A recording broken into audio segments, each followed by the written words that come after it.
ನೋಡಿ, ಈ ಲೋಕದಲ್ಲಿ ಸಾಹುಕಾರರು ಸಾಹುಕಾರಾಗೇ ಇದ್ದಾರೆ, ಬಡವರು ಬಡವರಾಗೇ ಇದ್ದಾರೆ. ಅವರು ಅದೇ ಸ್ಟ್ಯಾಂಡರ್ಡಲ್ಲೇ ಇರ್ತಾರೆ. ಸಾಹುಕಾರ ಇನ್ನೂ ಸಾಹುಕಾರ ಆಗ್ತಾ ಇರ್ತಾನೆ, ಬಡವರು ಇನ್ನೂ ಬಡವರೇ ಆಗ್ತಾ ಇರ್ತಾರೆ. ಸೊ ಇಲ್ಲಿಂದ ಒಂದು ಚೇಂಜಸ್ ಬರಬೇಕು, ಇಲ್ಲಿಂದ ಒಂದು ಬದಲಾವಣೆ ಬರಬೇಕು ಅಂದರೆ ಅದಕ್ಕೆ ವಾಕ್ಯ ಬೇಕು. ಸೊ ಯಾರ ಕೈಯಲ್ಲಿ ದೇವ್ರು ದುಡ್ಡು ಕೊಡೋದು ಅಂದರೆ ಬುದ್ಧಿವಂತರ ಕೈಯಲ್ಲೇ ದುಡ್ಡು ಕೊಡೋದು ದೇವರು. ದೇವ್ರ ಪರಿಶುದ್ಧವಾದ ನಾಮಕ್ಕೆ ಸ್ತೋತ್ರ ಉಂಟಾಗಲಿ. ನನ್ನನ್ನು ಆನ್ಲೈನಲ್ಲಿ ನೋಡ್ತಾ ಇರುವಂಥ ಎಲ್ಲರನ್ನೂ ಯೇಸುವಿನ ನಾಮದಲ್ಲಿ ನಿಮ್ಮನ್ನು ಆಹ್ವಾನಿಸ್ತೇನೆ. ಮತ್ತೊಮ್ಮೆ ನಿಮ್ಮೊಂದಿಗೆ ಮಾತನಾಡಲು ಭಾಳ ಸಂತೋಷ ಪಡ್ತೇನೆ. ಇವತ್ತು ಸಹ ದೇವರ ಆತ್ಮನು ನಮ್ಮೊಂದಿಗೆ ಮಾತನಾಡಲಿ. ನೋಡಿ, ಈ ಲೋಕದಲ್ಲಿ ಸಾಹುಕಾರರು ಸಾಹುಕಾರಾಗೇ ಇದ್ದಾರೆ, ಬಡವರು ಬಡವರಾಗೇ ಇದ್ದಾರೆ. ಅವರು ಅದೇ ಸ್ಟ್ಯಾಂಡರ್ಡಲ್ಲೇ ಇರ್ತಾರೆ. ಸಾಹುಕಾರ ಇನ್ನೂ ಸಾಹುಕಾರ ಆಗ್ತಾ ಇರ್ತಾನೆ, ಬಡವರು ಇನ್ನೂ ಬಡವರೇ ಆಗ್ತಾ ಇರ್ತಾರೆ. ಸೊ ಇಲ್ಲಿಂದ ಒಂದು ಚೇಂಜಸ್ ಬರಬೇಕು, ಇಲ್ಲಿಂದ ಒಂದು ಬದಲಾವಣೆ ಬರಬೇಕು ಅಂದರೆ ಅದಕ್ಕೆ ವಾಕ್ಯ ಬೇಕು. ಸೊ ಕ್ರಮವಿಲ್ಲದೇ ಇರುವಂಥ ಭೂಮಿ ಕ್ರಮವಾಗಿದ್ದು ದೇವರು ಮಾತನಾಡಿದಾಗ. ಸೊ ಇವತ್ತು ನಾನು ಮಾತನಾಡ್ತಿರುವಾಗಲೇ ಎಲ್ಲವೂ ಕ್ರಮವಾಗುತ್ತೆ, ಆಶೀರ್ವಾದ ಬರುತ್ತೆ, ಅದರಲ್ಲಿ ಸಂತೋಷ ಇರುತ್ತೆ ಅನ್ನೋದ್ರಲ್ಲಿ ಯಾವ ವಿಧವಾದಂಥ ಸಂದೇಹನೂ ಇಲ್ಲ. ಸೊ ಇವತ್ತು ಯಾಕೆ ಬಡವರು ಇನ್ನೂ ಬಡವರೇ ಆಗ್ತಾ ಇರ್ತಾರೆ, ಸಾಹುಕಾರರು ಇನ್ನೂ ಸಾಹುಕಾರೇ ಆಗ್ತಾರೆ ಅಂದರೆ, ನೋಡಿ, ನಾವು ಕಲಿಯೋದಕ್ಕೆ ಇಷ್ಟಪಡೋದಿಲ್ಲ, ಕೇಳೋದಕ್ಕೆ ಇಷ್ಟಪಡೋದಿಲ್ಲ. ನಾವು ಹೇಗೆ ಆಶೀರ್ವಾದವಾಗಿ ಇರೋದು, ಹೇಗೆ ಬರುತ್ತೆ ಅನ್ನೋದು ಕೆಲವ್ರು ಕಲಿಯೋದಿಲ್ಲ. ಅವ್ರೇನು ಅಂದ್ಕೊಂಡ್ಬಿಟ್ಟಿರ್ತಾರೆ ಅಂದರೆ, ನಮ್ಮ ಜೀವನ ಇನ್ನೆಲ್ಲಿ ಬದಲಾವಣೆ ಆಗುತ್ತೆ, ಅಷ್ಟೇ, ಇರೋವರೆಗೂ ಹಿಂಗೆ, ಸಾಯೋವರೆಗೂ ಹಿಂಗೆ, ನಾವು ಹಿಂಗೆ ಇದ್ಬಿಡೋಣ ಅಂತ ಕೆಲವರ ತೀರ್ಮಾನಗಳೇ. ಬಿಡಪ್ಪ, ಏನು ಕೇಳಿದ್ರು ನಾವು ಬಡವರಾಗಿ ಇದ್ಬಿಟ್ವಿ, ಬಡವರಾಗೆ ಬಾಳ್ಬಿಟ್ವಿ, ಬಡವರಾಗೆ ಸತ್ತೋಗ್ಬಿಡೋಣ ಅಂತ ಕೆಲವರ ಮನಸ್ಸು ಕಠಿಣ ಆಗಿರೋದ್ರಿಂದ ಇವತ್ತು ಬದಲಾವಣೆಗಳನ್ನು ನಾವು ನೋಡೋಕ್ಕಾಗೋದಿಲ್ಲ. ನೋಡಿ, ಜ್ಞಾನ ಅನ್ನೋದು ಭಾಳ ಭಾಳ ಮುಖ್ಯ. ಓಕೆ, ಜ್ಞಾನೋಕ್ತಿಗಳು ಬರೆದ ಪುಸ್ತಕ 19ನೇ ಅಧ್ಯಾಯ 10ನೇ ವಾಕ್ಯ. The book of Proverbs chapter 19 verse 10. ಮೂಢನಿಗೆ ಮೃದು ಜೀವನವು ಅಯುಕ್ತ.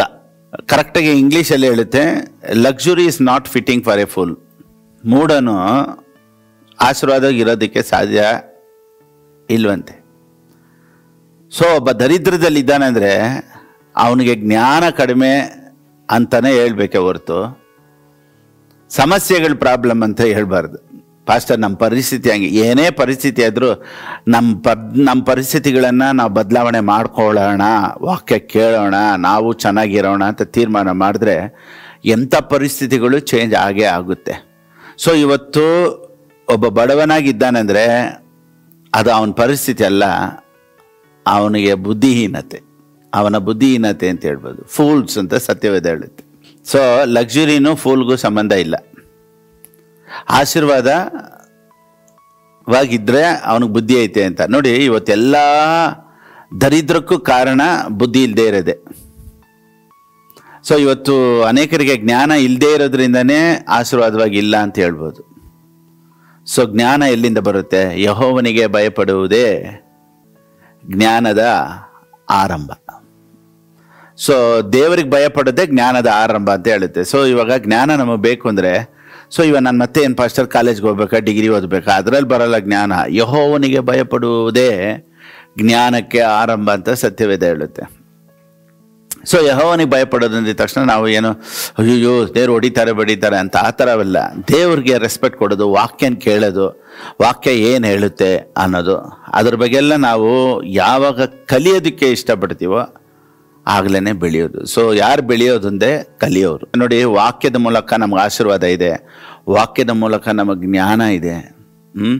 ದಾವಿದನ ಈ ರೀತಿ ಹೇಳ್ತಾನೆ ನೋಡಿ, ಕೀರ್ತನೆ 119:99, ನನ್ನ ಉಪಾಧ್ಯಾಯರಿಗಿಂತ ಜ್ಞಾನಿಯಾಗಿದ್ದೇನೆ. ಸೊ ಒಬ್ಬ ಮನುಷ್ಯ ವಾಕ್ಯ ಕೇಳ್ತಾ ಕೇಳ್ತಾ ಜ್ಞಾನಿ ಆಗ್ಬಿಡ್ತಾನೆ. ಸೊ ಜ್ಞಾನಿ ಆದ ತಕ್ಷಣ ಆಶೀರ್ವಾದ ಬಂದ್ಬಿಡುತ್ತೆ. ನೋಡಿ, ದೇವ್ರು ಏನು ಹೇಳ್ತಾರೆ, ಸಾಲಮೋನನ ದೇವ್ರ ಹತ್ರ ಏನು ಕೇಳ್ದ, ಏನು ಬೇಕು ಅಂತ ಕೇಳ್ದ, ಜ್ಞಾನ ಬೇಕು ಅಂತ ಕೇಳ್ದ. ದೇವ್ರು ಅವನ್ನ ದುಡ್ಡು ಕೊಟ್ಟರೆ ಆಶೀರ್ವದಿಸ್ಬಿಟ್ರು. ಸೊ ಒಬ್ಬ ಮನುಷ್ಯನ ಹತ್ರ ಆಶೀರ್ವಾದ ಬರುತ್ತೆ ಅಂದರೆ ಅವನಿಗೆ ಜ್ಞಾನ ಇರಬೇಕು. ಸೊ ಅನೇಕರು ಆಶೀರ್ವಾದನ ಕಳ್ಕೊಳ್ಳೋದು ಹೆಂಗೆ ಅಂದರೆ ಜ್ಞಾನ ಇಲ್ಲೇ. So wisdom and prosperity both are connected. So wisdom teaching ಕೇಳ್ತಾ ಕೇಳ್ತಾ ನಿನಗೆ ಜ್ಞಾನ ಬರ್ತಾ ಬರ್ತಾ ಹಣನೂ ಬಂದ್ಬಿಡುತ್ತೆ. ಸೊ ಯಾರ ಕೈಯಲ್ಲಿ ದೇವ್ರು ದುಡ್ಡು ಕೊಡೋದು ಅಂದರೆ ಬುದ್ಧಿವಂತರ ಕೈಯಲ್ಲೇ ದುಡ್ಡು ಕೊಡೋದು ದೇವರು. ಕೆಲವರು ದುಡ್ಡಿಂದನೇ ಹೋಗ್ತಾರೆ, ದುಡ್ಡು ದುಡ್ಡು ದುಡ್ಡು ಅಂತ, ಕೈಗೆ ಸಿಕ್ಕಲ್ಲ. ನಾನೇನು ಹೇಳ್ತೀನಿ ಅಂದರೆ ದುಡ್ಡಿಂದನೇ ಹೋಗೋರಿಗೆ ದುಡ್ಡು ಬರೋಲ್ಲ. ದೇವರಿಂದ ಹೋಗಿ ಜ್ಞಾನದಿಂದ ಹೋದ್ರೆ ದುಡ್ಡು ಬಂದ್ಬಿಡ್ತೈತೆ. Money is a byproduct. ಇವಾಗ ಆ ಕಾಲದಲ್ಲೆಲ್ಲ ಕೆ ಜಿ ಲೆಕ್ಕ ಹೆಂಗೆ ಹಾಕೋರು, ತೂಕ 1 kg 2 kg ಬಟ್ಟೆ ಇಡೋರು ತಕಡಿ, ಅದರಲ್ಲಿ ಈರುಳ್ಳಿ, ಟೊಮಾಟೊ, ಆಲೂಗಡ್ಡೆ, ಬದನೆಕಾಯಿ ಎಲ್ಲ ಹಾಕೊಂಡ್ಬಿಡೋರು. ಲಾಸ್ಟ್ಗೆ ಈ ಕೊತ್ತಂಬರಿ ಕರ್ಬೇವಿನ ಸೊಪ್ಪು ಫ್ರೀ.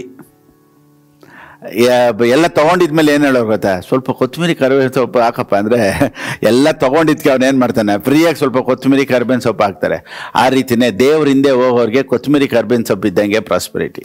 ಅವಾಗೆಲ್ಲ ಏನಾದರೂ ಕಡಲೆಪುರಿ ತೊಗೊಬೇಕು, ಕಡಲೆ ತೊಗೊಬೇಕು, ಮಿಕ್ಸರ್ ತೊಗೊಬೇಕು ಅಂದರೆ ಸ್ವಲ್ಪ ಕೊಸರು ಹಾಕಿ ಇನ್ನೋರು ಎಲ್ಲ ಹಾಕಿದ್ಮೇಲೆ ಒಂದಿಷ್ಟು ಹಾಕೋನು. ಇವಾಗ ಎಕ್ಸ್ಟ್ರಾ ಹಾಕಿದ್ರೆ ಅಲ್ಲಿ ಬಿಲ್ ಹತ್ಬಿಡ್ತೈತೆ. ಅವಾಗಿರೋ ತಕ್ಕಡಿಗೂ ಇವಾಗಿರೋ ತಕ್ಕಡಿಗೂ ತುಂಬ ವ್ಯತ್ಯಾಸ. ಈಗ ನೀವು ಸ್ವಲ್ಪ ಎಕ್ಸ್ಟ್ರಾ ಹಾಕಿದ್ರು ಎಕ್ಸ್ಟ್ರಾಗೆ ತಕ್ಕನಂಗೆ ಬಿಲ್ಲು. ಅವಾಗಿರೋ ವೆಯ್ಟ್ ಹೆಂಗೆ ಅಂದರೆ 1 kg ಮೇಲೆ ಇಷ್ಟು ಎತ್ತಾಕೋರು, ಅದು ಕೊಸರು ಅಂತ ಹೇಳೋರು.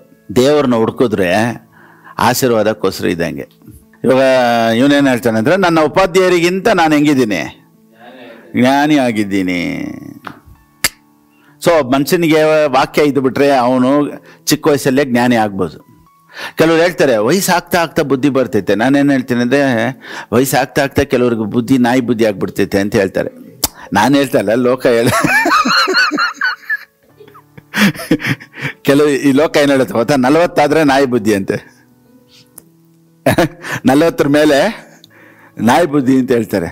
ಸಡನ್ನಾಗಿ ನೋಡಿ ಕೆಲವರು ಯಾವಾಗಲೂ ಕಿರ್ಚಾಡ್ತಾರೆ, ಹೂ ಅಂತ. ಕೆಲವ್ರು ಏನು ಹೇಳ್ತಾರೆ, ವಯಸ್ಸಾಯ್ತು ಬಿಡ್ರಿ.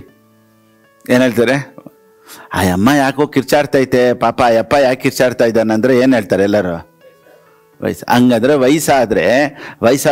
ವಯಸ್ಸಾಗಿರೋರ ಹತ್ರ ನಮಗೆ ಬುದ್ಧಿ ಬರಲ್ಲ, ಬುದ್ಧಿ ಮೋಸ ಹೊರಟೋಗುತ್ತೆ. ಸೊ ವಯಸ್ಸಾಗಿರೋರು ಹೇಳ್ಕೊಡೋದು ತಪ್ಪು, ಅವ್ರ ಹತ್ರ ಕಲ್ಯಾಣ ಅಂದ್ರೂ ತಪ್ಪು. ವಾಕ್ಯದಲ್ಲಿ ಕಲಿಯೋದೇ ನಿಜ.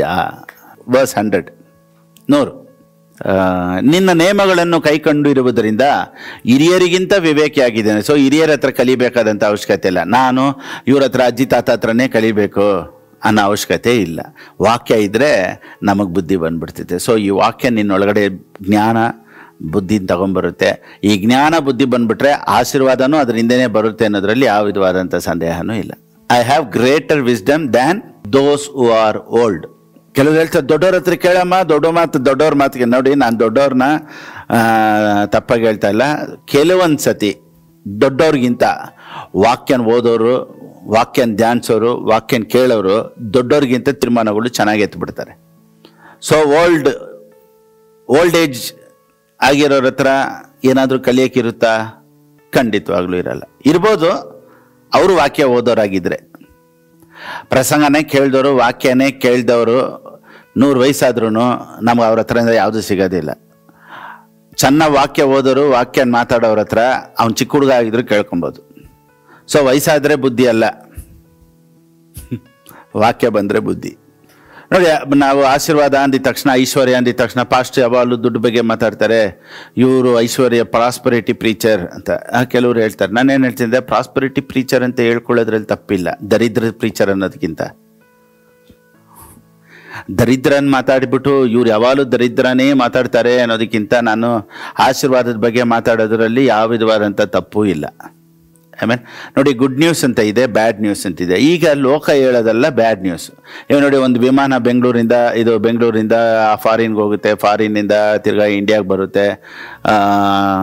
ಆಮೇಲೆ ಬಂದ್ಬಿಟ್ಟು ಟ್ರೈನ್ಗಳು ಎಷ್ಟು ಒಂದು ದಿನಕ್ಕೆ ಯಾವ್ಯಾವ ಊರುಗಳಿಗೆ ಹೋಗುತ್ತೆ ಬರುತ್ತೆ, ನಾರ್ತ್ ಇಂಡಿಯಾಗೆ ಹೋಗುತ್ತೆ ಬರುತ್ತೆ, ತಮಿಳ್ನಾಡಿಗೆ ಹೋಗುತ್ತೆ ಬರುತ್ತೆ. ಇದೆಲ್ಲ ಯಾವುದಾದ್ರೂ ನ್ಯೂಸಲ್ಲಿ ಹಾಕ್ತಾರಾ? ಯಾವುದೂ ಹಾಕಲ್ಲ. ಅದೇ ಒಂದು ಫ್ಲೈಟ್ ಉಲ್ಟಾ ಆಗೋಯ್ತು ಅಂದರೆ ನ್ಯೂಸ್ ಹಾಕ್ತಾರೆ. ಯಾಕೆ ಗೊತ್ತಾ? ಚೆನ್ನಾಗಿ ಬರೋದ್ರ ಬಗ್ಗೆ ನ್ಯೂಸ್ ಹೇಳೋದು ಅದು ನ್ಯೂಸ್ ಅಲ್ಲ, ಅದು ಗುಡ್ ನ್ಯೂಸ್ ಅಲ್ಲ. ಎಲ್ಲನೂ ಚೆನ್ನಾಗಿದ್ದರೆ ನ್ಯೂಸಲ್ಲಿ ಹೇಳೋದಿಲ್ಲ. ಯಾವುದಾದ್ರೂ ಅಪಾಯ ವಿಪತ್ತಾದರೆ ಅದನ್ನು ನ್ಯೂಸ್ ಹೇಳ್ತಾರೆ, ಅದು ಬ್ಯಾಡ್ ನ್ಯೂಸು. ಈ ಲೋಕ ಹೇಳೋದು ಬ್ಯಾಡ್ ನ್ಯೂಸು. ಎಲ್ಲ ಚೆನ್ನಾಗಿರುತ್ತೆ ಅನ್ನೋದು ಗುಡ್ ನ್ಯೂಸ್. ಸೊ ಎಲ್ಲ ಚೆನ್ನಾಗಿರುತ್ತೆ ಅನ್ನೋದು ಗುಡ್ ನ್ಯೂಸ್. ಚೆನ್ನಾಗಿರ್ತೀರಾ, ಒಳ್ಳೆ ಕಾಲ ಹುಟ್ಟುತ್ತೆ. ನೋಡಿ, ಅರ್ಧೋಗಿರೋ ಒಂದು ಕೋಟು, ಒಂದು ಹಳೇ ಬ್ಯಾಗು ಇಟ್ಕೊಂಡು ಬೆಳಿಗ್ಗೆ 5 ಗಂಟೆಗೆ ಬುಡ್ಬುಡ್ಕೆ ಅವನು ಒಳ್ಳೆ ಕಾಲ ಹುಟ್ಟುತ್ತೆ ಅಂತಾನೆ 10 ರೂಪಾಯಿ ಕೊಟ್ರೆ. ನಾವು 10ರಲ್ಲಿ 1 ಭಾಗ ತಗೊಂಡು ನಿನಗೆ ಕೆಟ್ಟ ಕಾಲ ಇದೆ, ಕೆಟ್ಟ ಕಾಲ ಇದೆ, ಕೆಟ್ಟ ಕಾಲ ಇದೆ ಅಂದರೆ ಈಗ ಬುಡ್ಬುಡಿಕೆ ಅವನ ಪರವಾಗಿಲ್ವಾ, ಪ್ರೀಚರ್ ಪರವಾಗಿಲ್ವಾ? ಬುಡ್ಬುಡಿಕೆ ಅವನೇ ಪರವಾಗಿಲ್ಲ. ಏನು ಹೇಳ್ತೀವಿ ಅನ್ನೋದು ಭಾಳ ಭಾಳ ಮುಖ್ಯ. ನೋಡಿ, ಇನ್ನೊಂದು, ಯಾವುದನ್ನು ಆಗಲಿ ನಮ್ಮ ಜೋಬಿಂದ ಜನರು ಕೊಡಲ್ಲ, ಜನರು ಅವ್ರ ಜೋಬಿಂದ ನಮಗೆ ಕೊಡ್ತಾರೆ. ಒಳ್ಳೇದನ್ನ ಹೇಳಕ್ಕೆ ಏನು ಕಷ್ಟ?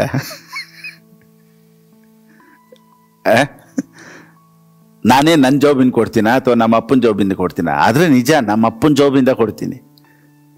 ನಾನೇನು ಮಾಡ್ತೀನಿ, ನಮ್ಮ ಅಪ್ಪನ ಜೋಬಲ್ಲಿರೋದ್ರ ಬಗ್ಗೆ ಹೇಳ್ತೀನಿ. ನನ್ನ ಜೋಬಿಂದ ಕೊಡಲ್ವಲ್ಲ, ನಿಮ್ಮ ಜೋಬಿಂದ ಕೊಡಲ್ವಲ್ಲ. ಯಾಕ್ರಿ ಚೆನ್ನಾಗಿರ್ತೀರ ಅಂತ ಹೇಳಕ್ ಕಷ್ಟ? ಹುಷಾರ್, ದೇವರು ಇಂಥ ಸೀನೆಲ್ಲ ಕೊಟ್ಟು ಯಾಕೆ ಜನರನ್ನ ತಲೆ ಕೆಡ್ಸೋದು? ನಿಜಾನೇ ಹೇಳಬೇಕು. ಸೊ ನಾವೇನು ಅನ್ಕೊತೀವಿ ಅಂದರೆ, ದೇವರು ಬೇರೆ ಚರ್ಚಿಗೆ ಮಾತ್ರ, ಚರ್ಚಲ್ಲಿ ಬಂದರೆ ಪರಿಶುದ್ಧರಾಗಿರೋರಿಗೆ ದೇವರು. ನೋಡಿ, ದೇವ್ರನ್ನ ನಾವು ಹುಡ್ಕೊಂಡು ಹೋಗಿಲ್ಲ, ದೇವ್ರು ನಮ್ಮನ್ನು ಹುಡ್ಕೊಂಡು ಬಂದಿರೋದು. ಸೊ ನೀನು ದೇವ್ರನ್ನ ಇಟ್ಕೊಂಡು ಕಾಪಾಡ್ಕೊಬೇಕು ಅನ್ನೋದಿಲ್ಲ, ದೇವ್ರು ನಿನ್ನನ್ನು ಕಾಪಾಡ್ತಾರೆ ಅನ್ನೋದೇ ಗಾಸ್ಪಲ್. ನಾವೇನು ಅಂದ್ಕೊಂಡಿದ್ದೀವಿ, ಚರ್ಚಲ್ಲಿ ಹೋಗಿದ ತಕ್ಷಣ ಹಾಡಾಡಿದಾಗ ದೇವ್ರು ಇರ್ತಾರೆ, ಪರಿಶುದ್ಧವಾಗಿದ್ದರೆ ದೇವ್ರು ಇರ್ತಾರೆ, ಸೊ ಬೈಬಲ್ ಓದ್ಬೇಕಾದ್ರೆ ದೇವ್ರು ಇರ್ತಾರೆ. ಸೊ ದೇವರು ಅನ್ನೋದು ಚರ್ಚ್ಗಲ್ಲ. ಲೂಕನಿಗೆ ಬರೆದ ಪುಸ್ತಕ 19:5. ಜಕ್ಕಾಯನೇ ಇಳಿದು ಬಾ, ನಾವು ಚರ್ಚ್ಗೆ ಹೋಗ್ಬೇಕು ಅಂದ್ರೆ. ಜಕ್ಕಾಯನೇ ಇಳಿದು ಬಾ, ನಾನು ನಿಮ್ಮ ಮನೆಗೆ ಹೋಗ್ಬೇಕು ಅಂದ್ರೆ. So god is not only for church. So ನಮ್ಮ ಪರ್ಸನಲ್ ಲೈಫ್ಗೇನೆ ದೇವರು, ನನ್ನ ವೈಯಕ್ತಿಕವಾದ ಜೀವಿತಕ್ಕೆ ದೇವರು, ನನ್ನ ಮನೆಯಲ್ಲಿ ದೇವರು, ನಾನು ಹೋಗ್ತಾ ದೇವರು, ನನ್ನ ದಾರಿಯಲ್ಲಿ ದೇವರು. ಕೆಲವರು ಏನು ಅನ್ಕೊಂತಾರೆ ಅಂದರೆ, ದೇವರು ಅಂದರೆ ಬರೇ ಚರ್ಚಲ್ಲಿ ಆಡಾಡ್ತಾ, ಅನ್ಯ ಭಾಷೆ ಮಾತಾಡ್ತಾ, ಬೈಬಲ್ ಓದ್ತಾ ದೇವರು ಅಂತ. ನೋ. ಇಲ್ಲಿ ದೇವರು ಹೇಳ್ತಾರೆ, ಬಾಪ ನಾನು ನಿಮ್ಮ ಮನೆಗೆ ಬರ್ತೀನಿ. ಸರಿ, ಅದಕ್ಕೆ ನಾವು ವಾಕ್ಯಗಳನ್ನು ಕೇಳ್ತಾ ಇರ್ಬೇಕು ಚೆನ್ನಾಗಿ. ವಾಕ್ಯ ಇಂಥ ವಾಕ್ಯಗಳೇ ನಮ್ಮನ್ನು ಬಿಡುಗಡೆ ಮಾಡೋದು. ಯಾವುದು ನಿಮಗೆ ತಂದೆ ಮನೆ ಅಂದರೆ, ಎಲ್ಲಿ ನಿಮಗೆ ಹೊಟ್ಟೆ ತುಂಬ ಊಟ ಇದೆಯೋ ಅದೇ ನಿಮ್ಮ ಅಪ್ಪನ ಮನೆ. ಆಮೇಲೆ ನೋಡಿ, ಲೂಕನಿಗೆ ಬರೆದ ಪುಸ್ತಕ 15:17. ಬೇಕಾದಷ್ಟು ಆಹಾರವಿದೆ. ಸೊ ಯಾರ ಮನೇಲಿ ಆಹಾರವಿದೆ? ತಂದೆ ಮನೆಯಲ್ಲಿ. ಸೊ ಯಾವ್ದು ನಿಮ್ಮ ಅಪ್ಪನ ಮನೆ ಅಂದರೆ, ಎಲ್ಲಿ ಹೊಟ್ಟೆ ತುಂಬ ಊಟ ಆಗ್ತಾರೋ ಅದೇ ನಿಮ್ಮ ಅಪ್ಪನ ಮನೆ.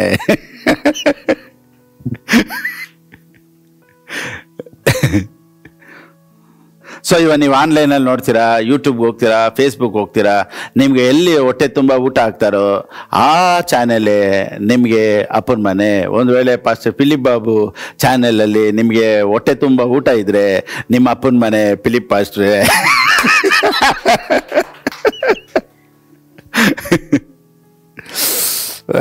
ರೈಟ್. ಪಾಸ್ಟರ್ ಇವಾಗ ನಮಗೆ ಅವರು ದೀಕ್ಷಾ ಸ್ನಾನ ಕೊಟ್ಟರು, ಇವ್ರು ಸತ್ಯದಲ್ಲಿ ನಡೆಸಿದ್ರು, ಆಮೇಲೆ ಇವ್ರು ಅನ್ಯ ಭಾಷೆಯಲ್ಲಿ ತುಂಬಿಸಿದ್ರು, ಇವ್ರು ಒಂದು ಹೇಳಿದ್ರು, ಅವರು ಒಂದು ಹೇಳಿದ್ರು, ಇವರೆಲ್ಲ ನಮಗೆ ಇವರಲ್ಲಿ ಯಾರು ಫಾದರು ಅಂತ ಕೇಳ್ತಾರೆ.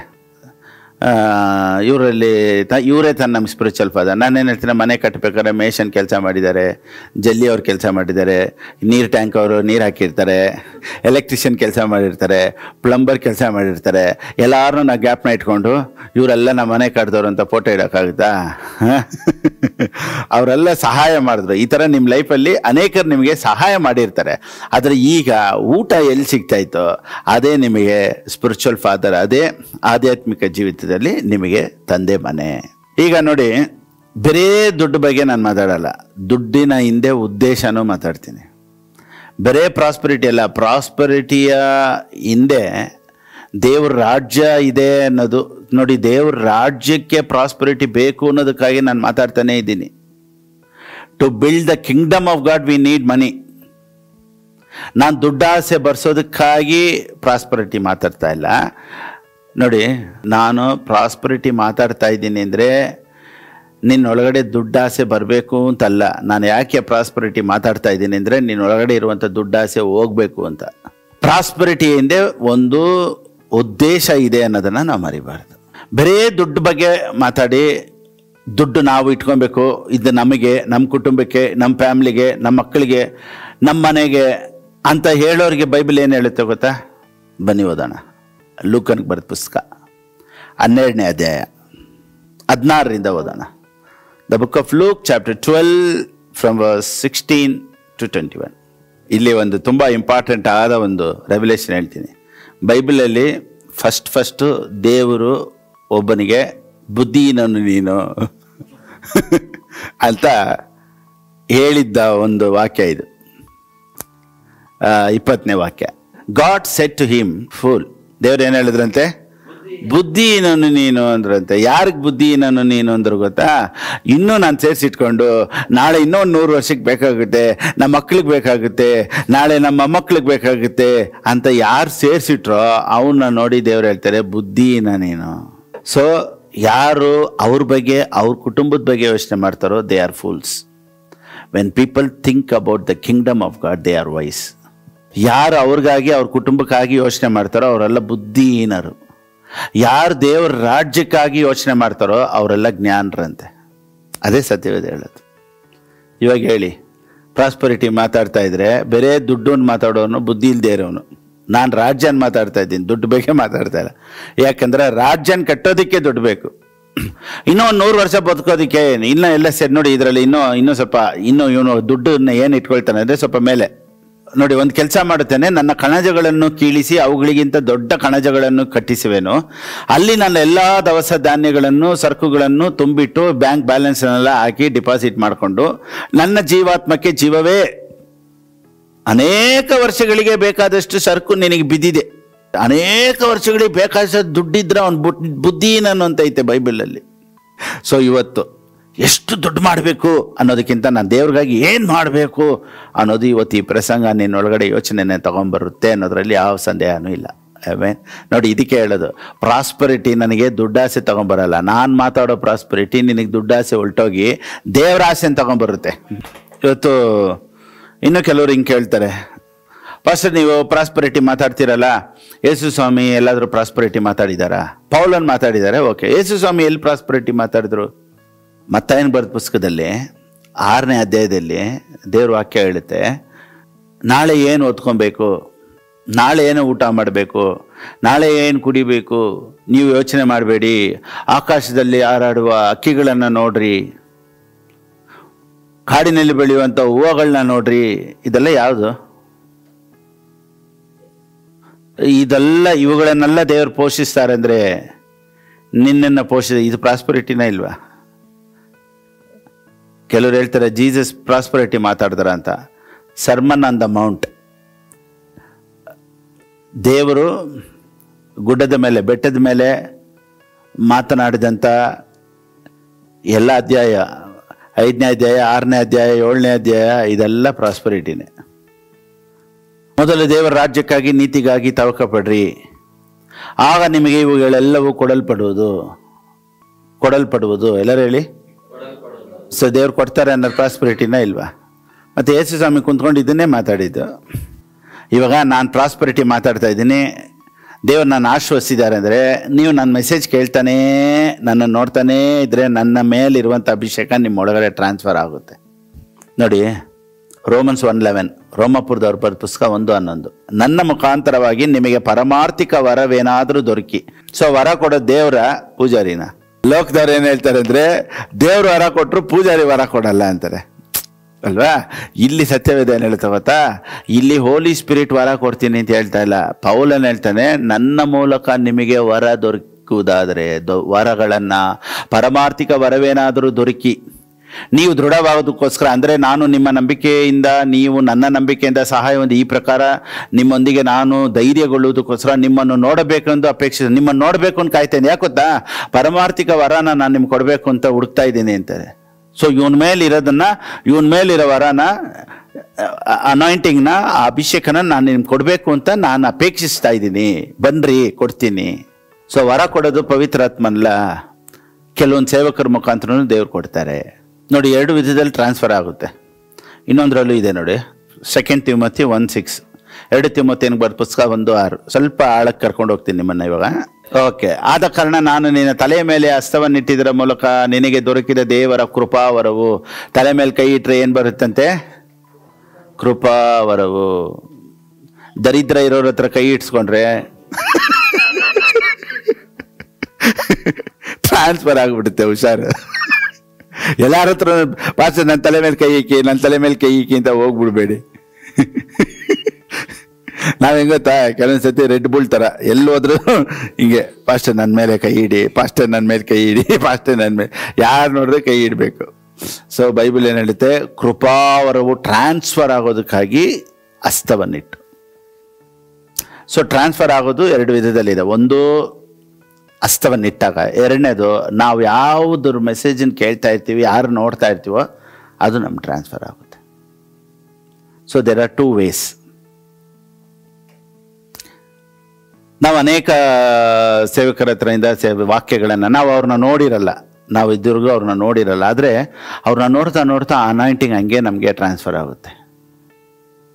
ಅದಕ್ಕೆ ನಾನು ಹೇಳೋದು, ಯೂಟ್ಯೂಬಲ್ಲೋ ಆನ್ಲೈನಲ್ಲೋ ನಮ್ಮನ್ನು ನೋಡ್ತಾ ಇದ್ದರೆ ನನ್ನ ಮೇಲೆ ಇರುವಂಥ ಅನಾಯಿಂಟಿಂಗು, ಎಲ್ರೋಯಿ ಮೇಲೆ ಇರುವಂಥ ಅನಾಯಿಂಟಿಂಗು ಇವತ್ತು ಯೇಸುವಿನ ನಾಮದಲ್ಲಿ ನಿಮಗೆ ರಿಲೀಸ್ ಮಾಡ್ತೀನಿ. ತುಂಬ ವರಗಳಿದೆ. ವರಗಳು ಅಂದರೆ ದೆರ್ ಆರ್ ಮೆನಿ ಗಿಫ್ಟ್ಸ್. ಅದರಲ್ಲಿ ಗುಣ ಆಗೋ ವರ ಇದೆ, ಗುಣಪಡಿಸುವಂಥ ವರ ಇದೆ, ಆಮೇಲೆ ಪ್ರಾಫಿಟಿಕ್ ವರ ಇದೆ, ಇವತ್ತು ಡೆಲಿವರೆನ್ಸ್ ಮಾಡೋ ವರ ಇದೆ. ಇವತ್ತು ನಿಮ್ಮ ಮೇಲೆ ಒಂದು ವರನ ನಾನು ಮಾತಾಡ್ತೀನಿ, ಬನ್ನಿ ಓದೋಣ. ಯಾವುದು ಅಂದರೆ Romans 12th chapter, the book of Romans chapter 12 from verse 6. ಯಾವುದಾದೆಲ್ಲ ಗಿಫ್ಟ್ಸ್ ಇದೆ ನೋಡೋಣ, ವರಗಳು ಫ್ರಮ್ ವರ್ಸ್ 6. ಸೊ ಪ್ರವಾದನೆ ವರ, ಹೀಲಿಂಗ್ ವರ, ಬೋಧನೆ ಮಾಡೋ ವರ, ಆಮೇಲೆ ಸಭೆ ನಡೆಸೋ ವರ, ಎಲ್ಲ ವರದಲ್ಲೂ ಇನ್ನೊಂದು ವರ ಅದ್ರ ಒಳಗಡೆ ಸೇರ್ಕೊಂಡಿದೆ. ಏನು ಗೊತ್ತಾ? ಕೊಡೋದು ಒಂದು ವರ ಅಂತೆ. ಸೊ ಈ ವರ ನಿಮ್ಗೆ ಆಪ್ರೇಟ್ ಆಗಲಿ ಯೇಸುವಿನ ನಾಮದಲ್ಲಿ. ಸೊ ಎಲ್ಲರೂ ಕೊಡೋಕ್ಕಾಗಲ್ಲ, ಅವ್ರಿಗೆ ಒಂದು ಗಿಫ್ಟ್ ಇರಬೇಕು, ಅವ್ರು ಮಾತ್ರನೇ ಕೊಡೋಕ್ಕಾಗೋದು. ಕೊಡು ಕೊಡು ಕೊಡು ಕೊಡು ಅಂದರೆ ಎಲ್ಲಿ ಕೊಡ್ತಾರೆ? ಇವತ್ತು ನಾನು ಈ ಒಂದು ಗಿಫ್ಟನ್ನ ನಿಮ್ಮ ಮೇಲೆ ನಾನು ರಿಲೀಸ್ ಮಾಡ್ತೀನಿ. ಕೊಡೋ ಥರ ಒಂದು ವರ ಇರಲಿ, ಹೊಂದ್ಕೊಳ್ಳೋ ಥರ ಒಂದು ವರ ಬರಲಿ ಯೇಸುವಿನ ನಾಮದಲ್ಲಿ. ಸೊ ಇದರಲ್ಲಿ ಎಲ್ಲರೂ ಒಂದೊಂದರಲ್ಲಿ ಪ್ರಾಫಿಟಿಕ್ಕು, ಹೀಲಿಂಗು, ಚರ್ಚ್ ಮಿನಿಸ್ಟ್ರಿ, ಆಮೇಲೆ ಇವಾಂಜಲಿಸ್ಟ್ ಮಿನಿಸ್ಟ್ರಿ, ಎಲ್ಲದೂ ಒಂದು ವರ ಐತೆ. ಇವತ್ತು ನಾನು ಸ್ಪೆಷಲಾಗಿ ಮಾತಾಡ್ತಾ ಇರೋ ಒಂದು ವರ ಏನಂದರೆ ಕೊಡುವವನು. I mean giving. So giving is a gift.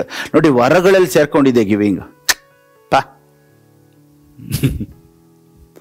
Gifts of the Holy Spirit ಅಲ್ಲಿ ಒಂದು ಪಾಡಿ ಗಿವಿಂಗ್. ಓ ಮೈ ಗಾಡ್, ದೇವರೇ ಪ್ರಾಫಸಿ ಮಾಡಬೇಕು, ಪ್ರಾಫಸಿ ಮಾಡಬೇಕು, ಒಳ್ಳೆಯದು. ದೇವರೇ ನಾನು ಹೋದರೆ ಎಲ್ಲ ರೋಗಸ್ಥರು ಗುಣ ಆಗಬೇಕು, ವೆರಿ ಗುಡ್. ದೇವರೇ ನಾನು ಹೋದ್ರೆ ಜನ ಬಿಡುಗಡೆ ಆಗಬೇಕು, ಇಂಥ ವರ ಕೊಡಪ್ಪ, ವೆರಿ ಗುಡ್. ಯಾವತ್ತಾದ್ರೂ ಕೇಳಿದಿರಾ ದೇವರೇ ಲಕ್ಷ ಲಕ್ಷ ಕೊಡಬೇಕು? ಇದು ಒಂದು ವರ. ಎಲ್ಲಾರನ್ನೂ ಗುಣಪಡಿಸ್ಬೇಕು, ಓಕೆ. ಎಲ್ಲರಿಗೂ ದೆವ್ವ ಓಡಿಸ್ಬೇಕು, ಓಕೆ. ಎಲ್ಲರನ್ನೂ ಗುಣಪಡಿಸ್ಬೇಕು, ಓಕೆ. ಪ್ರವಾದನೆ ಹೇಳ್ಬೇಕು, ಓಕೆ. ಯಾವತ್ತಾದ್ರೂ ಕೇಳಿದಿರಾ ಕೊಡುವಂಥ ವರ ನನಗೆ ಕೊಡಪ್ಪ ಅಂತ? ಇವತ್ತು ಕೇಳಿ ಯೇಸುವಿನ ನಾಮದಲ್ಲಿ ಕೊಡೋ ಥರ ಲಕ್ಷ ಲಕ್ಷ ಬಿತ್ತುವಂತೆ ದೇವರು ನಿನ್ನನ್ನು ಆಶೀರ್ವದಿಸಲಿ. Thank you Holy Spirit. ಇನ್ನೊಂದು ವಾಕ್ಯ ಇದರಲ್ಲಿ ಸೇರಿ ಓದಿ. ಯೆಶಾಯನಿಗೆ ಬರೆದ ಪುಸ್ತಕ 45:1, 45:1. ತಾನು ಅಭಿಷೇಕಿಸಿದ ಕೋರೇಶನಿಗೆ, ಇಂಗ್ಲೀಷಲ್ಲಿ ಅದು ಮಾತ್ರ, anointed one, anointed one. 14. The wealth of Egypt. Wealth of Egypt ಅಂದರೆ ಈಜಿಪ್ಟ್ ಈಸ್ ಅಂದರೆ ಲೋಕದಲ್ಲಿ ಇರೋದು. ಈಜಿಪ್ಟ್ ಅಂದರೆ ಲೋಕ, world. The wealth of Egypt will come to you. ಅದಕ್ಕೇನೆ 1ನೇ ವಾಕ್ಯ ಏನು ಹೇಳುತ್ತೆ? ಅನಾಯಿಂಟೆಡ್ ಸೈರಸ್, ಕೋರೇಶನು, ಅಭಿಷೇಕಿಸಿದ ಕೋರೇಶನಿಗೆ ವೆಲ್ತ್ ಆಫ್ ಈಜಿಪ್ಟ್ ಬರುತ್ತೆ ಅಂತ. ಸೊ ಯಾರ ಮೇಲೆ ಅನಾಯಿಂಟಿಂಗ್ ಇದೆಯೋ ವೆಲ್ತ್ ಬಂದೇ ಬರುತ್ತೆ. ಸೊ ಇವತ್ತೊಂದು ವೆಲ್ತ್ ಅನಾಯಿಂಟಿಂಗ್ನ ನಾನು ಮಾತಾಡ್ತೀನಿ. ದ ವೆಲ್ತ್ ಅನಾಯಿಂಟಿಂಗ್ನ ಇವತ್ತು ನಾನು ರಿಲೀಸ್ ಮಾಡ್ತೀನಿ. ದ ವೆಲ್ತ್ ಅನಾಯಿಂಟಿಂಗ್ ನಿಮ್ಮ ಮೇಲೆ ನಾನು ಮಾತಾಡ್ತೀನಿ. Praise the lord, hallelujah, amen. ನೋಡಿ, ಇವಾಗ ಎಲ್ಲ ಪರಿಸ್ಥಿತಿಗಳು ಚೇಂಜ್ ಮಾಡ್ಕೊಬೋದು ನಾವು. ಪರಿಸ್ಥಿತಿ ನೋಡಿ, ಇವಾಗ ನಮ್ಮ ಅಪ್ಪ ಹಿಂಗೆ, ಕೆಲವರು ಹೇಳ್ತಾರೆ ನೋಡಿ, ಅಪ್ಪ ಸರಿ ಇಲ್ಲ ಅಂದರೆ ಮಕ್ಕಳು ಸರಿ ಇಲ್ಲ ಅಂತಾರೆ. ನಾವು ಚೇಂಜ್ ಮಾಡ್ಬೋದು. ಅಪ್ಪ ಕುಡ್ಕ ಅಂದರೆ ಮಗನೂ ಕುಡ್ಕ ಅಂತಾರೆ. ಇವಾಗ ನೋಡಿ, ಎಲ್ಲಾದ್ರೂ ಒಂದು ಹುಡುಗಿ ನೋಡ್ಬೇಕು ಅಂದ್ರೆ ಏನು ಹೇಳ್ತಾರೆ ಗೊತ್ತಾ? ತಾಯಿ ಥರನೇ ಮಗಳು. ಫಸ್ಟು ಮಗಳನ್ನ ನೋಡೋಕೆ ಹೋಗ್ಬೇಕಂದ್ರೆ ತಾಯಿ ನೋಡ್ಬೇಕಂತ. ಯಾಕಂದರೆ ತಾಯಿ ಹೆಂಗಿರ್ತಾಳೋ ಮಗಳು ಹಂಗೆ ಇರ್ತಾರೆ ಅಂತ ಹೇಳ್ತಾರೆ. ಗಾದೆ ಆ ಥರ ಹೇಳ್ತಾರೆ. ಸೊ ಇವಾಗ ನಾವೇನು ಅಂದ್ಕೊಳ್ತೀವಿ, ಸರಿ ತಂದೆ ಥರನೇ ಮಕ್ಕಳು ಇರ್ತಾರೆ, ಅಪ್ಪನ ಥರನೇ ಮಗ ಇರ್ತಾನೆ ಅನ್ನೋದನ್ನು ನಾವು ಬ್ರೇಕ್ ಮಾಡ್ಬೋದು. ಅಪ್ಪ ಕಷ್ಟದಲ್ಲಿದ್ದಾರೆ, ತಾತ ಕಷ್ಟದಲ್ಲಿದ್ದಾರೆ ಅಂದರೆ ಮಕ್ಕಳು ಅದೇ ಥರ ಇರಬೇಕು ಅನ್ನೋ ಅವಶ್ಯಕತೆ ಇಲ್ಲ. God will change everything. ಆಮೇಲೆ ಆ DNA ಯೇಸು ನಾಮದಲ್ಲಿ ಬ್ರೇಕ್ ಆಗ್ತೀವಿ. ಆಮೇಲೆ ನಾವು ಅದನ್ನು ನೋಡಿ, ಕೆಲವರು ಹೇಳ್ತಾರೆ ಅಪ್ಪನಿಗೆ ಹಾರ್ಟ್ ಅಟ್ಯಾಕ್ ಇದ್ದರೆ ಮಗನಿಗೂ ಇರ್ತೈತೆ. No no no no no no. ಈಗ ಮಗ ಅನ್ನೋದು ಇವಾಗ ಸೆಂಟ್ರಲ್ಲಿ ಚೇಂಜ್ ಆಗ್ತೈತೆ. ಇವಾಗ ಬಂದ್ಬಿಟ್ಟು DNA ಚೇಂಜ್ ಆಗ್ತೈತೆ. ನಾವು ಯೇಸು ಸ್ವಾಮಿನ ಸ್ವೀಕಾರ ಮಾಡ್ಕೊಂಡಾಗ ಅಲ್ಲಿ DNA ಚೇಂಜ್ ಆಗುತ್ತೆ. ಈಗ ತಂದೆಗೆ, ದೇವರಿಗೆ ಮಕ್ಕಳಾಗುವ ಅಧಿಕಾರ. ಈಗ ಮಕ್ಕಳು ಇಲ್ಲಿ ಚೇಂಜ್ ಆಗಿಬಿಡ್ತೈತೆ, ಈ DNA ಇಲ್ಲಿ ಚೇಂಜ್ ಆಗುತ್ತೆ. ಇವಾಗ ನೋಡಿ, ಇವಾಗ ಎಲ್ಲಾದ್ರೂ ಒಂದು ಮದುವೆಯಲ್ಲಿ ಮಾತಾಡಬೇಕು ಅಂದರೆ ಯಾರು ಎಕ್ಸಾಂಪಲ್ ಎತ್ಕೊಳ್ತಾರೆ? ಗಂಡು ಹೆಣ್ಣು ಬೈಬಲಲ್ಲಿ ನಿಮ್ಗೆ ಗೊತ್ತಿರಂಗೆ ಸಾಧಾರಣವಾಗಿ. ಈಸಾಕನು ರೆಬೇಕಳು, ಇದೇ ಮದುವೆಯಲ್ಲಿ ಕೊಡೋ ಪ್ರಸಂಗ. ನಾನೇನು ಹೇಳ್ತೀನಿ ಅಂದರೆ, ಯಾಕೆ ಅಬ್ರಾಹ್ಮನ್ ಪ್ರಸಂಗ ಎತ್ಕೊಂಡಿಲ್ಲ? ಯಾಕೆ ಅಬ್ರಾಹ್ಮನ್ ಕತೆ ಯಾರು ಎತ್ತಲ್ಲ ಅಂದರೆ, ಅಬ್ರಾಹ್ಮನ್ಗೆ 3 ಮದುವೆ ಆಗೋಯ್ತು. ಸರಿ, ಹೋದ್ರೋ ಇಲ್ಲಿ ಅಬ್ರಾಹ್ಮನ್ ದೇವರೇ, ಈಸಾಕನ ದೇವರೇ ಯಾಕೋಬನ್. ಸರಿ, ಯಾಕೆ ಯಾಕೋಬನ ಹೆಸರು ಇತ್ತಲ್ಲ? ಅವನಿಗೆ 4 ಮದುವೆ ಆಗೋಯ್ತು. ಅದಕ್ಕೆ ಒಬ್ಬ ಹೋಗಿ ಕೇಳ್ತಾನೆ, ಒಂದು ಪಾಸ್ಟರ್ ಹತ್ರ ಕೇಳಿದ್ರಂತೆ, ಏನು ಪಾಸ್ಟ್ರೆ, ಬೈಬಲಲ್ಲಿ ದೇವರ ಯಾಕೋಬನನ್ನು ಆಶೀರ್ವದಿಸ್ತಾರೆ, ಯಾಕೋಬನ ದೇವರು ಅಂತ ಹೇಳ್ತಾರೆ, ದೇವರು ಅವನ್ನ ಪನಿಷೆ ಮಾಡಿಲ್ವಾ, 4 ಮದುವೆ ಮಾಡ್ಕೊಂಡ ಅಂತ. ಅದಕ್ಕೆ ಆ ಪಾಸ್ಟ್ ಹೇಳಿದಂತೆ, ಆ 4 ಮದುವೆನೇ ಅವನಿಗೆ ಪನಿಷ್ಮೆಂಟೇ ಅಂತ. ಸೊ ಅವನ ಪನಿಷ್ಮೆಂಟ್, ಅವನ ದಂಡನೇ 4 ಮದುವೆನೇ. ಯಾಕಂದ್ರೆ ಒಂದಕ್ಕೆ ಸಾಕಾಗೋಯ್ತದೆ, ಎಲ್ಲರಿಗೂ ಸಾಕಪ್ಪ ಸಾಕು ಅಂತಾರೆ ಒಂದೇ. ಸೊ ಇವಾಗ ನಾವು ಬೈಬಲಲ್ಲಿ ಏನು ಹೇಳುತ್ತೆ ಅಂದರೆ, ಅಬ್ರಾಹ್ಮಂದು ಯಾರು ಎಕ್ಸಾಂಪಲ್ ಎತ್ತಲ್ಲ ಮದುವೆಗೆ, ಸೆಂಟ್ರಲ್ಲಿ ಯಾಕೋಬಂದು ಎತ್ತಲ್ಲ, ಬೇರೆ ಈಸಾಕನ ಮಾತ್ರ ಎತ್ಕೊಳ್ತಾರೆ. ಯಾಕೆ ಗೊತ್ತಾ, ಅವನೊಬ್ಬನೇ ಒಂದೇ ಮದುವೆ ಆಗಿರೋದು. ಸೊ ಅಬ್ರಾಹ್ಮನಿಗೆ 3 ಮದುವೆ ಆಯಿತು. ಯಾಕೋಬನ ಎಕ್ಸಾಂಪಲ್ ಎತ್ಕೊಳ್ಳೋಕ್ಕಾಗಲ್ಲ, 4 ಮದುವೆ ಆಯಿತು. ಈಸಾಕನಿಗೆ ಮಾತ್ರ ಒಂದೇ ಮದುವೆ. ಅದಕ್ಕೇನೆ ಈಸಾಕನು ರೆಬೇಕಳು ಅಂತಾನೆ ಪ್ರಸಂಗ ಎತ್ತದು. ಈಗ ನಾನೇನು ಹೇಳ್ತೀನಿ ಅಂದರೆ, ಅಬ್ರಾಹ್ಮನಿಗೆ 3 ಮದುವೆ, ಅವ್ರ ಮಗನಿಗೆ ಎಷ್ಟಾಗಿರ್ಬೇಕಾಯಿತು, ಆದರೆ ಇಲ್ಲಿ ಒಂದೇ ಆಯಿತು. ಸೊ ಅಪ್ಪನ ಥರ ಮಗ ಇಲ್ಲ ಅಂತ ಪ್ರೂವ್ ಆಯಿತಾ? ಒಂದು. ಎರಡನೇದು, ಯಾಕೋಬನಿಗೆ ಎಷ್ಟು? 4 ಮದುವೆ ಆಯಿತು. ಯಾಕೋಬನ್ಗೆ ಹುಟ್ಟಿದ್ದೆ ಯೋಸೇಫನ್. ಸೊ ಯೋಸೇಫನ್ ಲೈಫು ಯಾಕೋಬನ್ ಥರ ಇರಲಿಲ್ಲ.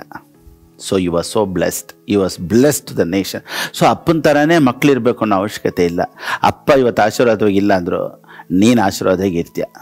ಆಮೇಲೆ ನಿನ್ನ ತಾತ ಆಶೀರ್ವಾದವಾಗಿಲ್ಲ ಅಂದರು, ನಿನ್ನ ಮುಖಾಂತರ ಚರಿತ್ರೆಗಳು ಚೇಂಜ್ ಆಗುತ್ತೆ. ಸೊ ಅಪ್ಪ ಸರಿಯಿಲ್ಲ, ಅಮ್ಮ ಸರಿಯಿಲ್ಲ, ಅದಕ್ಕೆ ಮಗಳು ಸರಿಯಿಲ್ಲ ಅಂತ ನಾವು ಕನ್ಕ್ಲೂಷನ್ಗೆ ಬರಬಾರ್ದು. ಅಪ್ಪ ಅಮ್ಮ ಸರಿಯಿಲ್ಲ, ಮಕ್ಕಳು ಸರಿಯಿಲ್ಲ ಅನ್ನೋ ಕನ್ಕ್ಲೂಷನ್ ನಾವು ಬರಬಾರ್ದು. ಅಪ್ಪ ಅಮ್ಮ ಸರಿಯಿಲ್ಲ ಅಂದರು, ಈ ವಾಕ್ಯನ ಕೇಳ್ತಾ ಇರೋ ನಿನ್ನ ಮಗ ಚೆನ್ನಾಗಿರ್ತಾನೆ. ಆಮೇನ್. ಒಂದು ವೇಳೆ ನೀವು ಯೋಚನೆ ಮಾಡ್ಬೋದು, ಪಾಸ್ಟರ್ ನನ್ನ ಲೈಫ್ ಹಾಳಾಯಿತು, ನನ್ನ ಲೈಫೇ ಪಾಪದಲ್ಲಾಯಿತು, ಹೆಂಗಂಗೋ ಹೋಯ್ತು ಪಾಸ್ಟರ್, ಈಗ ನಮ್ಮ ಮಕ್ಕಳು ಬಾಳು ನಮ್ಮ ಥರನೇ ಆಗ್ಬಿಡ್ಬಾರ್ದಲ್ವಾ ಅನ್ನೋ ಕ್ವಶನ್ಗೆ ನಾನೇನು ಹೇಳ್ತೀನಿ ಗೊತ್ತಾ, ನಿನ್ನ ಥರ ನಿನ್ನ ಮಕ್ಕಳ ಲೈಫ್ ಇರಲ್ಲ. ನೀನು ಪಟ್ಟಿದ ಕಷ್ಟ, ಒಂದು ವೇಳೆ ನೀನೇನಾದರೂ ಪಾಪ ಮಾಡಿರ್ಬೋದು, ಅಥವಾ ಬೇಡದೇ ಇರೋ ಕೆಲಸ, ಏನೋ ಒಂದು ನಿನ್ನ ಲೈಫಲ್ಲಿ ನಡೀದೇ ಇರೋದು, ಒಂದು ನಿನ್ನ ಲೈಫಲ್ಲಿ ಅನಾಹುತಗಳು, ಏನೋ ಒಂದು ಇನ್ಸಿಡೆಂಟ್ ನಡೆದಿರ್ಬೋದು. ಅದೇ ಥರ ನನ್ನ ಮಗಳಿಗೂ ಆಗುತ್ತೆ, ನನ್ನ ಮಗನಿಗೂ ಆಗುತ್ತೆ ಅನ್ನೋ ಯೋಚನೆ ನೀವು ಅದು ಬಿಟ್ಟಾಕ್ಬಿಡಿ. Everything changes. ಸೊ ಬೈಬಲಲ್ಲಿ ಈ ಥರ ಎಲ್ಲ ನಾವು ಎಷ್ಟೋ ವಾಕ್ಯ ಓದ್ಬೋದು. ಆ ಥರ ನಾವು ಬೈಬಲನ್ನು ಸುಮ್ಮನೆ ಬೈಬಲಾಗಿ ಓದಬಾರ್ದು. ಬೈಬಲಲ್ಲಿ ನಾವು ಅನೇಕ ವಾಕ್ಯಗಳನ್ನು ಕಲಿಬೇಕು, ಬೆಳಿಬೇಕು. Price lord. ಸೊ ಈ ವಾಕ್ಯ ಇವತ್ತು ನಾನು ಮಾತನಾಡಿದ್ದು ಒಂದು ಸಬ್ಜೆಕ್ಟ್ ಥರ ಸೀರಿಯಸ್ಸಾಗಿ ನಾನು ಮಾತಾಡಿಲ್ಲ. ಇವತ್ತು ನಾನು ಬಂದ್ಬಿಟ್ಟು ರೈಚಸ್ನೆಸ್, ದೇವರ ನೀತಿ ಬಗ್ಗೆ ಮಾತಾಡೋಣ ಅಂತ ಬಂದೆ. ಆದರೆ ಬೇರೆ ಇಂಟ್ರೊಡಕ್ಷನ್ ವರ್ಸಸ್ಸಲ್ಲೇ ಇವತ್ತು ನನ್ನ ಟೈಮ್ ಹೋಯ್ತು. ಸೊ ಈ ಸಬ್ಜೆಕ್ಟನ್ನು ನಾನು ಬರುವಂಥ ದಿನಗಳಲ್ಲಿ ಎತ್ತೀನಿ. ಇವತ್ತು ಮಾತನಾಡಿದ್ರಲ್ಲಿ ಯಾವುದಾದ್ರೂ ಒಂದು ವಾಕ್ಯ ಅಥವಾ ನಾನು ಮಾತಾಡಿದ್ದು ಈ ಮಾತು ನಿನ್ನ ಲೈಫಲ್ಲಿ ಒಂದು ಬದಲಾವಣೆ ತರುತ್ತೆ, ಹೌದಲ್ವಾ ಅನ್ನೋ ಯೋಚನೆ ಮಾಡೋ ಥರ ದೇವ್ರು ಮಾಡ್ತಾರೆ. ಇವತ್ತಿಂದ ಕೊಡಬೇಕು ಅನ್ನೋ ಯೋಚನೆ ಒಂದು ಬರುತ್ತೆ. ಯಾವುದ್ರಲ್ಲಿ ದೇವರು ಈ ವಾಕ್ಯದಲ್ಲಿ ನೀನು ಮುಟ್ಟಿರ್ತಾರೋ ಗೊತ್ತಿಲ್ಲ, ಆದರೆ ನನಗೊಂದು ನಂಬಿಕೆ ಇದೆ, ದೇವರು ಮಾತನಾಡಿದಂಥ ಈ ವಾಕ್ಯದ ಮುಖಾಂತರ ನಿನ್ನ ಲೈಫ್ ಚೇಂಜ್ ಆಗುತ್ತೆ ಅನ್ನೋದ್ರಲ್ಲಿ ಯಾವ ವಿಧವಾದಂಥ ಸಂದೇಹ ಇಲ್ಲ. God bless. ಸೊ ಒಂದು ವೇಳೆ ದೇವರ ರಾಜ್ಯಕ್ಕಾಗಿ ಕೊಡಬೇಕು ಅನ್ನೋರು ಹೇಗೆ ಕೊಡಬೇಕು ಅನ್ನೋದು ಸ್ಕ್ರೀನಲ್ಲಿದೆ, ಆ ರೀತಿ ನೀವು ಕೊಡ್ಬೋದು. ದೇವರು ನಿಮ್ಮನ್ನು ಆಶೀರ್ವದಿಸಲಿ. ಆಮೇಲೆ ಅದು ಮಾತ್ರ ಅಲ್ಲ, ಈಗ ಒಂದು ಮುಖ್ಯವಾದ ಅನೌನ್ಸ್ಮೆಂಟ್. ಎವ್ರಿ ಸ್ಯಾಟರ್ಡೆ, ಶನಿವಾರ 6:30ಗೆ ನಾವೊಂದು ಯೂತ್ ಮೀಟಿಂಗನ್ನು ಸ್ಟಾರ್ಟ್ ಮಾಡಿದ್ದೀವಿ ಚರ್ಚಲ್ಲಿ. ಸೊ ಅದು ಒಂದೊಂದು ಸತಿ ನಾವು ಲೈವ್ ಹಾಕ್ಬೋದು, ಒಂದೊಂದು ಸತಿ ನಾವು ಅದನ್ನು ಹಾಕ್ತೇನೆ ಇರ್ಬೋದು. ಸೊ ಒಂದು ವೇಳೆ ನೀವು ಪಾಸ್ಟರ್ ನೀವು ವಾಕ್ಯನ ಕೇಳಬೇಕು ಅಂತ ಹೇಳಿದರೆ, ಒಂದು ವೇಳೆ ಚರ್ಚ್ ಹತ್ರ ಈ ಕಡೆ ನಮ್ಮ ಭಾಗಗಳಲ್ಲಿ ಬೆಂಗಳೂರಲ್ಲಿ ಇರೋರು ಬರಬೇಕು ಅಂದರೆ ಅಡ್ರೆಸ್ಸು ಸಹ ಸ್ಕ್ರೀನಲ್ಲಿದೆ, ನೀವು ನೋಡಿಕೊಂಡು ನೀವು ಬರ್ಬೋದು. ಇನ್ನೊಂದು ಅನೌನ್ಸ್ಮೆಂಟು ಇದೆ, ಅತಿ ಬೇಗನೆ ಒಂದು ಫ್ಯಾಮಿಲಿ ಸಬ್ಜೆಕ್ಟನ್ನು ನಾವು ಸ್ಟಾರ್ಟ್ ಮಾಡ್ತಾಯಿದ್ದೀವಿ. ಫ್ಯಾಮಿಲಿ ಮಿಸ್ಟ್ರೀಸ್, ಕುಟುಂಬದ ರಹಸ್ಯಗಳು. ಇದು ಹೆಂಗೆ ಅಂದರೆ, ಮದುವೆ ಆಗಿ ಯಾಕೆ ಮದುವೆಗಳು ಫೇಲ್ಯೂರ್ ಆಗ್ತೈತೆ ಒಂದು. ಎರಡನೇದು, ಪಾಸ್ಟರ್ ನಾವು ಮದುವೆ ಆದ್ರೂ ನಾವು ಸಂತೋಷವಾಗಿಲ್ಲ, ಅದಕ್ಕೆ ಕಾರಣಗಳೇನು. ನೆಕ್ಸ್ಟು, ಪಾಸ್ಟರ್ ಮದುವೆ ಆಗಿ ಇವಾಗ ನಾನು ಸಪ್ರೇಟ್ ಆಗಿದ್ದೀನಿ, ಏನು ಮಾಡೋದು ಒಂದು. ಆಮೇಲೆ ಬಂದ್ಬಿಟ್ಟು ಮಕ್ಕಳನ್ನ ಹೇಗೆ ಬೆಳೆಸೋದು. ಈ ರೀತಿ ಫುಲ್ ಟೋಟಲ್ ಪ್ಯಾಕೇಜನ್ನು ಒಂದು ಸೆಮಿನಾರ್ ಥರ ನಾವು ಪ್ಲ್ಯಾನ್ ಮಾಡ್ತಾಯಿದ್ದೀವಿ. ಇದುವರೆಗೂ ಯಾರು ಫ್ಯಾಮಿಲಿ ಸಬ್ಜೆಕ್ಟ್ ಎಲ್ಲ ಸ್ಟಾರ್ಟ್ ಮಾಡಿದಾರೋ ಗೊತ್ತಿಲ್ಲ. ಇದು ದೇವ್ರ ನನ್ನ ಹೃದಯದಲ್ಲಿ ಹಾಕಿರೋದ್ರಿಂದ ಇದನ್ನು ನಾನು ಬೇಗ ಸ್ಟಾರ್ಟ್ ಮಾಡಬೇಕು ಅಂತಿದ್ದೀನಿ. ಸೊ ಒಂದು ವೇಳೆ ಆನ್ಲೈನಲ್ಲಿ ನೀವು ನೋಡ್ತಾ ಇದ್ರೂ ನಾನು ಒಂದು ನಂಬರ್ ಹೇಳ್ತೀನಿ, ಆ ನಂಬರ್ಗೆ ನೀವು ಕೆಳಗಡೆ ಹಾಕುವಂಥ ನಂಬರ್ಗೆ ನೀವು ಒಂದು ವೇಳೆ ಹೇಳಿ ನಿಮ್ಮ ಹೆಸರನ್ನ ಹೇಳಿ ನೀವು ಈಗಲೇ ರಿಜಿಸ್ಟ್ರೇಷನ್ ಮಾಡ್ಬೋದು. ನಾನು ಅದಕ್ಕೆ ಬೇಗ ಡೇಟನ್ನು ನಾನು ನಿಮಗೆ ಅನೌನ್ಸ್ ಮಾಡ್ತೀನಿ. ಇದನ್ನು ಒಂದು ಸೆಕೆಂಡ್ ಸ್ಯಾಟರ್ಡೇನೋ ಫೋರ್ತ್ ಸ್ಯಾಟರ್ಡೇನೋ ಈ ಥರ ಶನಿವಾರದೊತ್ತು ಲೀವ್ ಟೈಮಲ್ಲೇ ನಾವು ಪ್ಲ್ಯಾನ್ ಮಾಡ್ತಾಯಿದ್ದೀವಿ. ಸೊ ಸಬ್ಜೆಕ್ಟು ರೆಡಿ ಆಗ್ತಾಯಿದೆ. ಈ ಸಬ್ಜೆಕ್ಟು ಬೇರೆ ಮದುವೆ ಆಗಿರೋರ್ಗೆ ಮಾತ್ರ ಅಲ್ಲ, ಮದುವೆ ಆಗಬೇಕು ಅನ್ನೋರು ಸಹ ಕಲಿಬೋದು. ಒಂದು ಪ್ಯಾಕೇಜ್ ಫುಲ್ಲು. ಸೊ ಇದು ಬೆಳಿಗ್ಗೆಯಿಂದ ಸಾಯಂಕಾಲದವರೆಗೂ, ಮಧ್ಯಾಹ್ನ ಲಂಚ್ ಎಲ್ಲ ನಾವೇ ಅರೇಂಜ್ ಮಾಡ್ತೀವಿ, ಅದನ್ನು ಪ್ರೊವೈಡ್ ಮಾಡ್ತೀವಿ. ಅದಕ್ಕೆ ರಿಜಿಸ್ಟ್ರೇಷನ್ ಫೀಸು 500 ಅಂತ ಇಲ್ಲಿ ಬರೋರಿಗೆ. So registration is open. ನೀವು ಎಷ್ಟು ಜನ ಇದರಲ್ಲಿ ಆಸಕ್ತಿ ಇದ್ದೀರಾ ಅಂತ ನಮ್ಗೆ ಗೊತ್ತಾಗುತ್ತೆ. ಸೊ ಇದು ಬಂದ್ಬಿಟ್ಟು ಟೋಟಲ್ ಪ್ಯಾಕೇಜ್.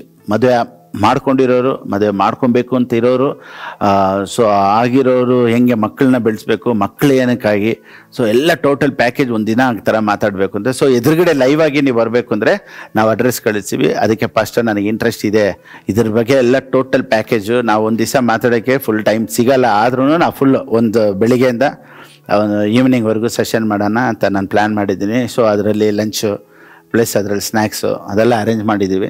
ಸೊ ಇದಕ್ಕೆಲ್ಲ ಅದು ನಿಮ್ಮ ದುಡ್ಡು ನಾವು ಅದಕ್ಕೆ ಯೂಸ್ ಮಾಡೋದಕ್ಕೆ ನಾವು ಪ್ಲ್ಯಾನ್ ಮಾಡ್ತಾಯಿದ್ದೀವಿ. ಓಕೆ. ಸೊ ಈ ಸಬ್ಜೆಕ್ಟ್ ನಿಜವಾಗ್ಲೂ ಒಂದು ವ್ಯತ್ಯಾಸನ ಕರ್ನಾಟಕದಲ್ಲಿ ದೇಶದಲ್ಲಿ ತೊಗೊಂಬರುತ್ತೆ ಅನ್ನೋದ್ರಲ್ಲಿ ಯಾವ ವಿಧವಾದಂಥ ಸಂದೇಹನೂ ಇಲ್ಲ. ಸೊ ಇದಕ್ಕೆ ಪ್ರಿಪೇರ್ ಆಗಿ. ಸೊ ಯೂತ್ ಮೀಟಿಂಗ್ ಇದೆ ಶನಿವಾರದತ್ತು. ಸೊ ಫ್ಯಾಮಿಲಿ ಸಬ್ಜೆಕ್ಟ್ ಇದೆ. Get ready. ಸೊ ದೇವರು ನಿಮ್ಮನ್ನು ಆಶೀರ್ವದಿಸಲಿ. God bless.